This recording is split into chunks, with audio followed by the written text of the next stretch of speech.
El 23 de novembre de 2010 serà una data per recordar pel Club Natació Terrassa. La victòria per 6-7 a la piscina del Barcelona, en partit corresponent a la 5a jornada, ha catapultat el conjunt de Dalinar al liderat en solitari. Aquest privilegi fins ara estava en mans de l'Atleti Barceloneta, però alguna cosa està canviant, atès que els mariners van perdre a Navarra i ja han deixat escapar 5 punts. Aquesta lliga el que es presenta és realment complicada perquè hi ha equips que ho estan fent molt bé i segurament els equips que en teoria hauríem d'estar, segons classificació l'any passat, per davant, segur que perdrem punts en piscines, doncs habitualment no les perdíem. La veritat és que és una lliga molt interessant, que s'està igualant molt.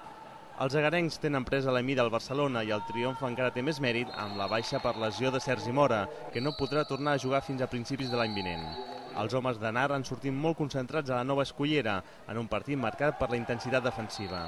Tot i que el conjunt senevista s'ha avançat al marcador, un parcial de 0-3 amb gols d'Ivan Gallegos, Willem Pilalkov i Scott Carpenter han situat l'1-3 al descans. El Natació ha mantingut la intensitat a la represa i ha sabut dosificar el seu avantatge per apuntar-se a la victòria, tot i la reacció local en els últims minuts.